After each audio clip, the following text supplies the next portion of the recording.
Question है कि parabola जो है इसका पहले डेफिनेशन के ऊपर थोड़ा सा हम लोग इसको लिखते हैं, उसके बाद इसके डेफिनेशन के अकॉर्डिंग हम लोग इसके कर्व के ऊपर भी चलेंगे। अतः पहले कर्व देख लेते हैं। देखिए इसका कर्व कैसे बनता है या इसका जो आता है हम लोग का कर्व वो कैसे आता है। देखिए ये कर्व का जो फॉर्मेशन है, सबसे पहले काम करते हैं कि एक हम लोग क्या करते हैं, एक लाइन लेते हैं। ठीक, ये लाइन कार्टेशियन सिस्टम का लाइन नहीं है, एक लाइन ले लिया गया। ठीक, और इस लाइन के अकॉर्डिंग क्या करते हैं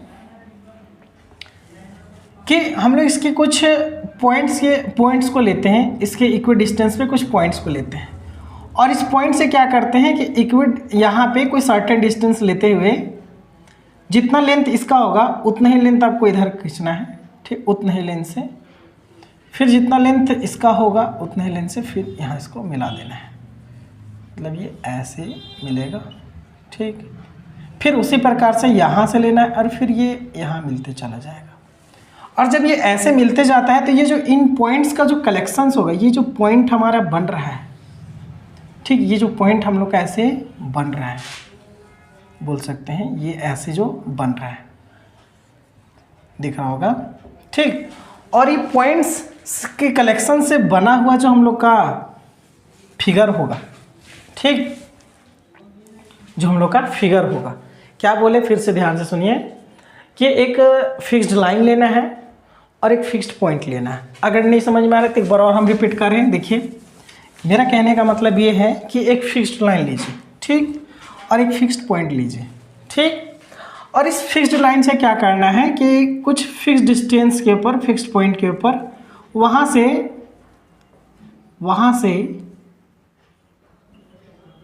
यहाँ की दूरी, फिर यहाँ से अगर एक लिए तो फिर से यहाँ की दूरी, फिर जब यहाँ लिए तो यहाँ से यहाँ की दूरी, ये सारे डिस्टेंसेस ये दोनों के बराबर होने चाहिए।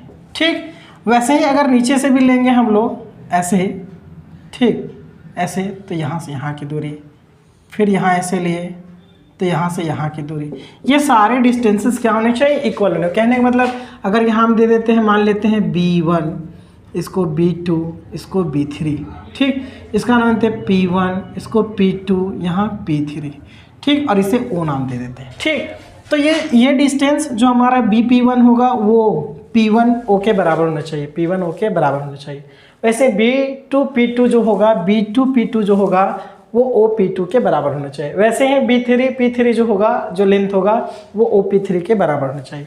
तो जब इन सारे पॉइंट्स के कलेक्शंस को अगर ज्वाइन कर दिया जाए तो कुछ इस तरह का कर्व का शेप बनता है, और जब ये कर्व का ऐसे शेप जो बनता है, this is called the parabola. तो इसे बोला है क्या, पाराबोला।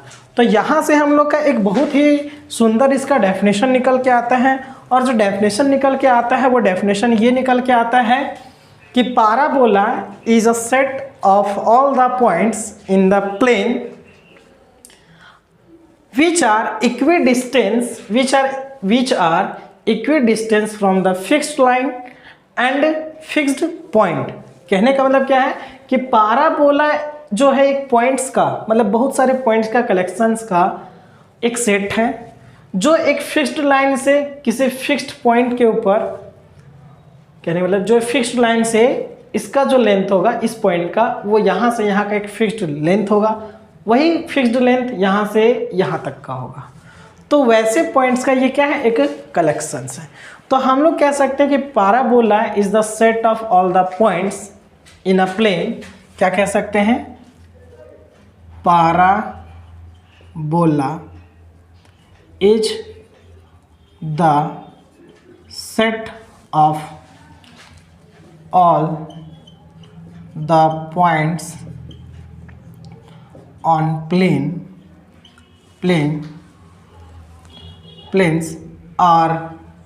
प्लेन्स। उसके बाद यहाँ पे बोल सकते हैं कि दैट आर इक्विडिस्टेंस, ये जो हमारा होगा, ठीक, ये जो पॉइंट्स होंगे, ये पॉइंट्स, ठीक, that are equidistant from the fixed line. Fixed line कौन है, ये है हम लोग का फिक्स्ड लाइन, और ये जो था वो हम लोग का था फिक्स्ड पॉइंट। ठीक, तो from the fixed line and fixed point on the plane. ठीक, तो यहाँ पे क्या डेफिनेशन बोला गया, देखिए बहुत ही सुंदर डेफिनेशन है, the set all the points, the set of all the points, वैसे पॉइंट का, वैसे बिंदुओं का समूह जो प्लेन के ऊपर है, और वो जो पॉइंट्स होंगे इक्वी डिस्टेंस फ्रॉम, वो सभी समान दूरी होंगे कहाँ से, फिक्स्ड लाइन से और फिक्स्ड पॉइंट से। मतलब ये सारे जो पॉइंट्स होंगे ये इस लाइन से यहाँ की दूरी और ये फिक्स्ड पॉइंट से यहाँ की दूरी सारे बराबर होंगे, और इन पॉइंट्स का जब कलेक्शंस का सेट बनाया जाएगा और उसे जब कर्व बनाया जाएगा तो उससे हमारा क्या बनेगा, पाराबोला बोलोगे। तो पाराबोला बनेगा, तो वही इसका हो गया डेफिनेशन। तो यहाँ पे थोड़ा सा और जानकारी लेते हैं, चलिए देखते हैं। ये जो हमारा फिक्स्ड लाइन है इसे बोला गया डायरेक्ट्रिक्स, इसे हम लोग कहते हैं डायरेक्ट्रिक्स।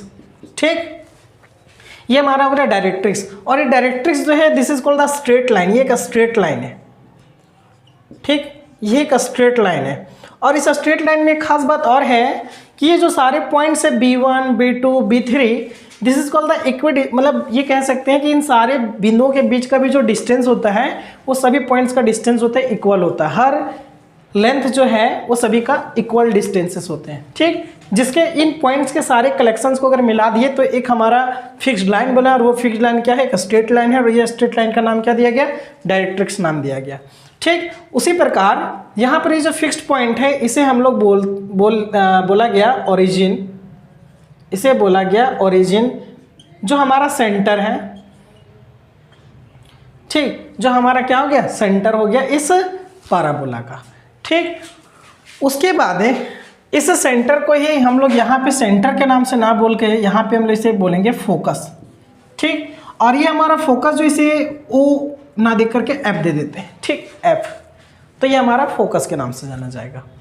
तो आगे क्या है कि ये फोकस हो गया। यहाँ पे अगर एक लाइन जो इस पॉइंट को, इस पॉइंट जो हमारा फोकस है उस पॉइंट से होते हुए अगर एक लाइन को गुजारा जाए जो इस कर्व को दो भागों में बांट रहा है, एक ऊपर और एक नीचे, एक अपवर्ड एक डाउनवर्ड। ठीक, तो इस पॉइंट, यहाँ पे एक पॉइंट का फॉर्मेशन हुआ और इस पॉइंट को बोला गया वर्टेक्स,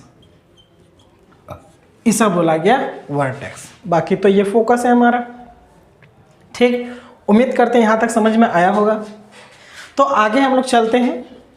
तो ये हमारा हो गया सारा पाराबोला का बेसिक बातें, जो हमने ये पाराबोला के डेफिनेशन को लिखने के अंतर्गत या इसका कैसे लिखा गया डेफिनेशन उसके ऊपर हम लोग बात किए। तो यहाँ तक समझ में आ गया होगा, उम्मीद करते हैं। तो चलते हैं आगे। अब हम लोग बात करेंगे पाराबोला के स्टैंडर्ड इक्वेशन के ऊपर। तो एक बार फिर से फिगर के ऊपर हम लोग ध्यान देते हैं। तो इसका क्या डेफिनेशन था, दैट इज यहाँ करके लिख दे रहे हैं कि यहाँ जो P1 मतलब P1 का जो लेंथ होगा वो P1F के बराबर होगा, जो P2 का लेंथ होगा वो P2F के बराबर होगा, जो P3 का लेंथ होगा वो P3F के बराबर होगा, एंड सो ऑन। ऐसे ही जितने भी सारे पॉइंट्स होंगे सारे का लेंथ क्या होगा, इक्वल होगा। इसी पॉइंट्स के सेट ऑफ कलेक्शन से क्या बना, एक कर्व बना, और उस कर्व का नाम क्या पड़ा, पाराबोला पड़ा, क्योंकि एक गेंद के फेंकने का शेप के जैसे बन रहा है। ठीक, तो उस पॉइंट से जहाँ से इस फिक्स पॉइंट को लिया गया था यही हमारा फोकस कहलाता है, ओरिजिन सेंटर बोल सकते थे। तो इसको यहाँ पे फोकस लिखा गया, और ये हमारा जहाँ से ये लाइन पास हुआ, इस लाइन का तो नाम हम लोग को क्या है, इस लाइन का जो नाम है वो होगा एक्सिस, इसका नाम भूल ही गए। जो हमारा लाइन इस डायरेक्ट्रिक्स के किसी एक पॉइंट से परपेंडिकुलरली होता है ये। ठीक, और ये सारे पॉइंट्स भी हमारे परपेंडिकुलरली होते हैं। ठीक, ये बात भी नोट कर लीजिएगा। तो परपेंडिकुलरली जो डायरेक्ट्रिक्स को काटते हुए और हमारे पाराबोला को इंटरसेक्ट करते हुए जो फोकस से पार हो जाए उस लाइन को यहाँ पे क्या बोला जाता है, एक्सिस बोला जाता है। ठीक, तो यहाँ तक आपको समझ में आ गया। तो हम लोग बात करते हैं स्टैंडर्ड इक्वेशन ऑफ पाराबोला के ऊपर कि आखिर इस इक्वेशन का स्टैंडर्ड इक्वेशन कैसे फाइंड आउट करेंगे और कैसे इसका हमारा इक्वेशन आएगा। तो चलिए हम लोग शुरू करते हैं। तो इसका जो है हम लोग standard equation of parabola find out करेंगे। चलिए तो देखते हैं। तो नेक्स्ट है टॉपिक हम लोग का standard equation of parabola, parabola. तो हम लोग इसका स्टैंडर्ड इक्वेशन को फाइंड आउट करने जा रहे हैं। चलिए शुरू करते हैं। देखिए सबसे पहले यहाँ पे हम लोग क्या करते हैं, कुछ फिगर को हम लोग थोड़ा क्लियर कर लेते हैं और एक नया फिगर बनाते हैं ताकि आपको ज़्यादा क्लियरली समझ में आए जब कुछ लेंथ को रिप्रेजेंट करेंगे तो। ठीक, तो चलिए देखिए ये हम लोग का हो गया क्लियर फिगर यहाँ पे, और ये हम लोग का हो गया वर्टेक्स, ये हो गया फोकस। ठीक, अब चलिए ध्यान दीजिए, यहाँ एक ही पॉइंट लेते हैं और इस पॉइंट से हम लोग यहाँ ज्वाइन करते हैं और यहाँ पे इसको ज्वाइन कर देते हैं, और इसका नाम हम लोग वहाँ दिए थे B1, इसका था P1 और ये F था। ठीक, मान लीजिए, मान लेते हैं कि इस वर्टेक्स से इस फोकस का जो लेंथ होगा वो A होगा। ठीक, इस वर्टेक्स से इस फोकस का लेंथ होगा A। तो यहाँ से ये वर्टेक्स है। ठीक, थोड़ा ध्यान दीजिएगा, अगर ये वर्टेक्स है तो वर्टेक्स क्या है, देखिए यहाँ पे जहाँ से वर्टेक्स होगा ना तो हमारा कार्टेशियन सिस्टम जो है वहाँ पे ये जीरो काउंट होता है इसका। ये जो हमारा पाराबोला है उसका जहाँ वर्टेक्स है वो हमारे कार्टेशियन सिस्टम के अनुसार ये हमारा जीरो काउंट होगा। इधर 1 2 3 4 ऐसे चलेगा, तो इधर भी 1 2 3 माइनस में चलते जाएगा। तो उसके बाद इधर डायरेक्ट्रिक्स है। ठीक, तो इधर का जो लेंथ होगा वो नेगेटिव होगा। ठीक होगा, भले नेगेटिव में रिप्रेजेंट। तो यहाँ का लेंथ A है, तो यहाँ से यहाँ का भी लेंथ क्या हो गया, A हो गया। यहाँ तो कोई दिक्कत। चलिए, तो ये जो P1 है इसका कोऑर्डिनेट दीजिए x, y, क्योंकि इस कर्व के ऊपर जितने भी पॉइंट होंगे वो सारे अननोन पॉइंट्स है, तो उसे x, y, क्योंकि अगर इसे हम कार्टेशियन सिस्टम के अकॉर्डिंग देखें तो इधर से x एक्सिस पे इसका कुछ अपना डिस्टेंस होगा और y एक्सिस पे देखेंगे तो इसका अपना डिस्टेंस होगा। कहने का मतलब ऐसे कि x पे मान लेते हैं यहाँ कोई डिस्टेंस अलग है, यहाँ पे इधर से x का ये डिस्टेंस हो गया और इधर से y का, तो यहाँ का पॉइंट हो गया x, y, इस तरह से। ठीक, यहाँ फोकस जब इसका लेंथ है A तो इसका फोकस क्या होगा, A, 0 हो गया। बात रहा B पॉइंट का, तो देखिए ये हमारा है y एक्सिस, ये y एक्सिस के अलॉन्ग है ये एक्सिस, तो y एक्सिस होगा। ठीक, तो x एक्सिस का लेंथ क्या हो जाएगा, A, x एक्सिस का लेंथ इसके अकॉर्डिंग, x एक्सिस का लेंथ इधर हमने क्या माना, A, so this length will be what, A। ये A से गया है कर्व, तो ये लेंथ A है, तो x एक्सिस का यहाँ पे A होगा, जबकि y हमको नहीं पता, ये y कोऑर्डिनेट का लेंथ हमें नहीं पता, तो यहाँ क्या हो जाएगा y। जैसे कि यहाँ से यहाँ तक हम लोग जानते हैं कि 2 है। ठीक, इधर का लेंथ हम लोग को मान लेते हैं कि 4 था, तो हम लोग यहाँ पे पॉइंट रिप्रेजेंट करते थे 2, 4। क्या मतलब ये लेंथ है हमारा 2, मतलब ये यहाँ ये लेंथ क्या रिप्रेजेंट करता है, ये लेंथ रिप्रेजेंट करता है ये है कि हमारा जो एक्सिस है, ये जो हमारा एक्सिस है वो, ठीक, वो जो है एक्स एक्सिस पे, मतलब ओरिजिन से एक्स एक्सिस में कितना लेंथ है उसका, टोटल क्या लेंथ है, तो इसका हम लोग लेंथ माने हैं A। ठीक, और जब y का लेंथ हमको पता नहीं है, y का लेंथ हमें नहीं पता कि कितना डिस्टेंस तक या कितना लेंथ तक उसने लेंथ को कवर किया, तो हम लोग से क्या मान लिया, y। ठीक, अभी by the definition of the parabola हम लोग ये बोल सकते हैं, by the definition of parabola, तो यहाँ पे हम लोग जो पॉइंट्स माने हैं कोऑर्डिनेट, हमने क्या माना है कि जो B1 का कोऑर्डिनेट है वो है A, y। उसी प्रकार P1 का जो कोऑर्डिनेट है वो है x, y। ठीक, एंड जो फोकस का कोऑर्डिनेट है वो हमारा आ गया A, 0। तो बाय द डेफिनेशन ऑफ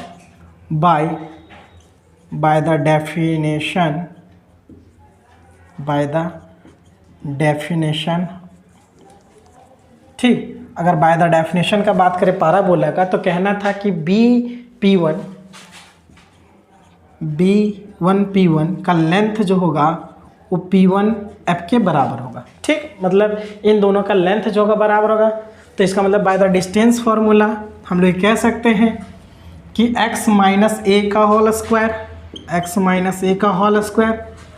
ठीक, डिस्टेंस फार्मूला आपको पता होगा कि x1 यहाँ लिख देते हैं, अगर आपको नहीं पता है तो हम लोग 10 क्लास में पढ़े हैं कि x2 माइनस x1 का whole square plus y2 minus y1 का होल स्क्वायर, तो इधर भी वही फॉर्मूला होता। ठीक, तो हम लोग क्या किए, दोनों के लिए सेम फॉर्मूला होता, क्योंकि यहाँ से यहाँ का लेंथ और यहाँ से यहाँ का लेंथ तो बराबर होता है, ये दोनों लेंथ बराबर है, तो यहाँ पे डिस्टेंस फार्मूला होता है। तो इस डिस्टेंस फार्मूला को यहाँ नहीं लिखते हुए हम लोग डायरेक्ट करेंगे ताकि आपको यहाँ लिखना कम पड़े। ठीक, तो यहाँ पे हो जाएगा x माइनस ए का स्क्वायर, y माइनस वाई का होल स्क्वायर, रूट अंडर यहाँ पे x माइनस ए का होल स्क्वायर और प्लस y माइनस 0 का होल स्क्वायर। तो ज़रा ध्यान दीजिए, यहाँ से ये कैंसल आउट हो गया। ठीक, ये कैंसल आउट हो गया। एक चीज़ यहाँ मिस्टेक हो गया, ये माइनस ए होता। ठीक, ये माइनस होता, तो यहाँ अगर x में माइनस ए करेंगे तो यहाँ पे क्या आएगा, प्लस ए आता। ठीक, इसको थोड़ा एक बार देख लीजिए। तो ये कट गया। अब यहाँ से ये 0 हो जाएगा, y माइनस वाई 0, तो ये बच गया। तो x प्लस ए का होल स्क्वायर। ठीक, और इधर बच गया x माइनस ए का whole square plus y square. इसको a प्लस बी का होल स्क्वायर, इसको a माइनस बी का होल स्क्वायर में ब्रेक करते हैं। चलिए, तो इसको तोड़ेंगे तो आएगा a स्क्वायर प्लस 2a का वैल्यू x, b का value a plus b square a square equal to यहाँ a माइनस बी का होल स्क्वायर, तो a square minus 2a into b, b is the what a plus b square मतलब a square और plus ये यहाँ पे Y square, तो ये वाई स्क्वायर। ठीक, अब यहाँ से एक्स स्क्वायर कैंसिल हो रहा है, ए स्क्वायर कैंसिल आउट हो रहा है, तो यहाँ बच जा रहा है माइनस 2a। तो यहाँ एक बार रीराइट कर देते हैं, यहाँ बच जा रहा है 2ax इस साइड, और इधर राइट हैंड साइड बच जा रहा है माइनस 2xa।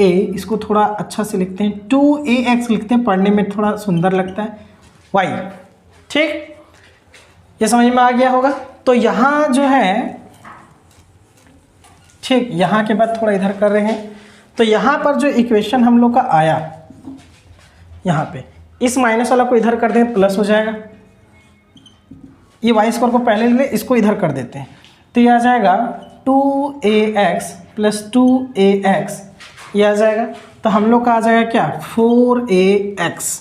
तो Y square equal to 4ax। लेकिन यहाँ पे एक बात और गौर करना है कि जो हमारा ये पाराबोला है, पाराबोला को भी यहाँ पे 4 भागों में बांटा गया था, उसके बारे में थोड़ा चर्चा कर लेंगे। ये जो आया है Y square equal to 4x, ये जो इक्वेशन आया है वो a ग्रेटर देन 0 के लिए आया है।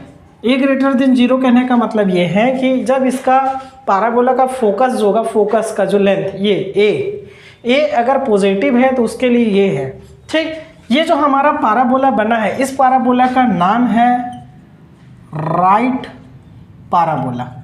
ठीक, और इसे हम लोग कभी कभी ओपन राइट पाराबोला के भी नाम से पुकारते हैं, ओपन राइट पाराबोला। ठीक, तो पाराबोला को भी हम लोग 4 तरह से, 4 पॉसिबिलिटी से ड्रॉ करने में, वो कौन कौन से 4 पॉसिबिलिटी हैं, थोड़ा उनके ऊपर भी बात करेंगे। ठीक, तो ये इक्वेशन जो है आपको समझ में आया होगा कि इक्वेशन कैसे हम लोग फाइंड आउट किए। तो this equation is what, a standard equation of parabola. तो ये हम लोग का स्टैंडर्ड इक्वेशन ऑफ पाराबोला आ गया। ठीक, तो Y square equal to 4x, तो यहाँ पे a क्या है, फोकस है, x क्या है, x this is called this, ये डायरेक्ट्रिक्स, ये हमारा x का, तो ये x का जो कोऑर्डिनेट है वो क्या आया, x equal to minus a, तो ये आता है x plus a equal to 0।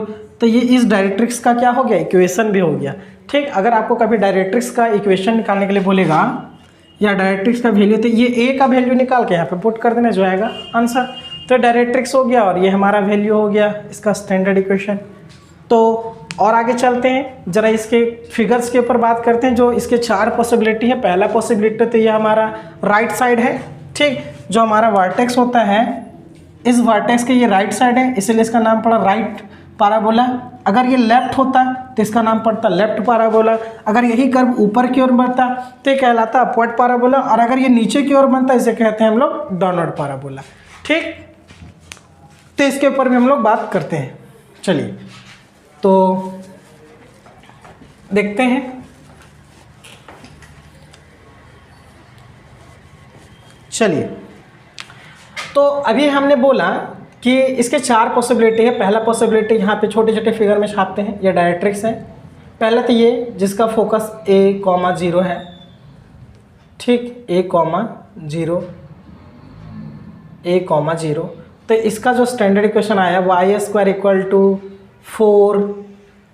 4ax, कब? जब A 0 है तब। तो इसका जो नाम पड़ा हम लोग का, वो नाम क्या पड़ा? Right parabola.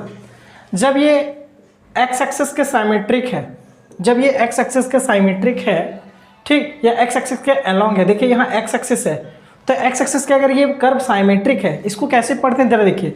अगर ये कर्व x एक्सिस की ओर मुंह खुला हुआ है राइट हैंड साइड, तो इसे पढ़ते हैं कि जो पाराबोला हमारा है वो x एक्सिस के साइमेट्रिक है। इसका मतलब ये राइट हैंड साइड इसका मतलब ओपन, मतलब मुंह खुला हुआ है, तो इसीलिए इसका नाम पड़ा था, अभी हमने बताया था कि ओपन राइट पाराबोला बोला जाता है, ठीक। लेकिन अगर इस साइड होता तो इसका डायरेक्ट्रिक्स -A,0 ऐसे, सॉरी, A होता, -A,0 कोऑर्डिनेट होता। तो यहाँ पर ये क्या है कि y², यहाँ पे क्या हो जाता, ये होता है 4 यहाँ पर A जो है, A वो हमारा नेगेटिव है, ठीक, और इसे हम लोग कहेंगे लेफ्ट पाराबोला, ठीक, इसे हम लोग क्या कहेंगे? Left parabola. वही तीसरा सिचुएशन में ये हो सकता था कि अगर कोई पाराबोला ऊपर की ओर ऐसे बन जाए, तो ये हमारा जो कहलाता, ये कहलाता अपवर्ड पाराबोला, ठीक। और इसका इक्वेशन आता ये जब y एक्सिस के साइमेट्रिक होगा तो यहाँ पे x, जहाँ y² था वहाँ x² हो जाएगा, और हो जाएगा 4, जहाँ ये y² था तो यहाँ पे जहाँ x था वहाँ क्या आ जाएगा? y आ जाएगा। और यहाँ पर फिर से a का जो होगा फोकस वो क्या होगा? पॉजिटिव होगा, मतलब यहाँ पे a क्या होगा? पॉजिटिव होगा, तो इसे अपवर्ड। और फोर्थ जो कंडीशन है इसका, जब ये नीचे की ओर बनेगा तो यहाँ फिर से a क्या हो जाएगा? नेगेटिव हो जाएगा, ठीक। तो यहाँ पर जो इसका इक्वेशन आता है वो आता है x², यहाँ लिखते हैं x² = -4ay, तो इसे हम लोग कहते हैं डाउनवर्ड पाराबोला। तो ये 4 केसेस हैं हमारे पाराबोलस के। तो आपको ये 4 केसेस में जो भी आपको दिखाई दे आप उसका यूज कर सकते हैं, बट जनरली हम लोग जो हैं वही हमें इक्वेशन कभी कभी ज़्यादातर ये दिखाई देता है। तो ये हमारा राइट पाराबोला हुआ, ये हमारा लेफ्ट हुआ, ये हमारा अपवर्ड हुआ, ये हमारा डाउनवर्ड हो गया, ठीक। तो थोड़ा सा एक और टॉपिक के ऊपर हम लोग बात कर लेते हैं, और वो टॉपिक जो है पाराबोला का ही, हम लोग लेटस रेक्टम के ऊपर बात करेंगे कि व्हाट इज़ लेटस रेक्टम, कि लेटस रेक्टम क्या होता है, ठीक। तो चलिए हम लेटस रेक्टम के ऊपर बात करते हैं कि लेटस रेक्टम किसे कहते हैं। तो लेटस रेक्टम जो होता है वो एक लाइन है, ठीक। टॉपिक क्या है? लेटस रेक्टम, ठीक। अब लेटस रेक्टम क्या है? तो देखिए ये हम लोग का पाराबोला है, और ये पाराबोला का यहाँ पे हम लोग का फोकस था, और जब इस फोकस से, ठीक, इस फोकस से एक परपेंडिकुलर लाइन जो हमारे पाराबोला को दोनों एंड्स पे टच करे, दोनों एंड्स पे क्या करे? टच करे, तो हम लोग कह सकते हैं कि a line segment which is perpendicularly passing through the focus and which are touched to the both end on the parabola या at the parabola, मतलब पाराबोला के दोनों एंड्स पे वो लाइन टच करे। तो ये जो हमारा लाइन होता है इसे हम लोग कहते हैं लेटस रेक्टम, ठीक। इसे हम लोग कहते हैं लेटस रेक्टम। यहाँ टच करे, यहाँ ए नाम देते हैं, यहाँ पी नाम देते हैं, ठीक। यहाँ तो कोई दिक्कत? चलिए आगे देखते हैं, आगे समझते हैं। तो हम लोग को यहाँ फाइंड करना है कि इस लेटस रेक्टम क्या है? लेटस रेक्टम जो था वो हम लोग का क्या है कि जो हमारा लेटस रेक्टम है वो एक लाइन सेगमेंट है जो परपेंडिकुलरली है किस पे? इस एक्सिस पे। और ये एक्सिस पे अगर है तो इसके जो एंड पॉइंट से वो लाइज कहाँ कर रहे हैं? हमारे पाराबोलास के ऊपर लाइज हमारा कर रहा है, ठीक। पैराबोला के ऊपर लाइज कर रहा है। ठीक, तो इसे हम लोग क्या कहते हैं, लेटस रेक्टम कहते हैं। ठीक, तो यहाँ पे देखिए, यहाँ से यहाँ का लेंथ था a और यहाँ से यहाँ का लेंथ भी था a, बट ये नेगेटिव था, बट लेंथ है क्या a कुछ a है यहाँ a, तो ये total length a plus a, यहाँ से यहाँ का लेंथ कितना हो गया 2a। ठीक, तो हम लोगों ने ये पढ़ा था कि जब ये लेंथ और ये लेंथ क्या होता है, बराबर होता है, तो जब ये 2a है तो ये भी क्या होगा 2a होगा, तो इधर भी क्या होगा 2a होगा। ठीक, तो यहाँ पे जो लेंथ ऑफ पैराबोला होगा, लेंथ ऑफ पैराबोला, वो हम लोग का क्या हो जाएगा AF plus FB equal to 8, 2A plus 2A equal to 8, 4A। ठीक, तो लेंथ ऑफ जो हमारा लेटस रेक्टम निकल के आया आप लोगों के सामने, वो ये आया कि ये हमारा जो 2A था, ये 2A, ये भी 2A, तो टोटल लेंथ हो गया 2A प्लस 2A, तो टोटल लेंथ हमारा क्या हो गया 2A। तो हमारा ये जो पैराबोला जो था वो पूरे तरीके से जितने भी हमें बेसिक बातें थी पैराबोलास के अकॉर्डिंग क्लास 11 के लिए, वो सारी चीज़ों को हमने यहाँ पे आपको समझा दिया है। अगर आपको कहीं पर भी किसी भी मुद्दा में या किसी भी टॉपिक के यहाँ इस पैराबोला के टॉपिक पे आपको कहीं दिक्कत हो तो आप कमेंट करके आप पूछ सकते हैं। ठीक, तो इस वीडियो को देखने के लिए आपको बहुत बहुत धन्यवाद, और अगर आपको पसंद आया हो तो ज़रूर अपने दोस्तों के साथ इसे शेयर कीजिएगा। ठीक, ताकि हमारा कॉन्फिडेंस भी जो है और बढ़े और आपके लिए और अच्छे से अच्छे वीडियो को हम बना पाएँ। थैंक यू इस वीडियो को देखने के लिए। मिलते हैं हम लोग नेक्स्ट अगले वीडियो में।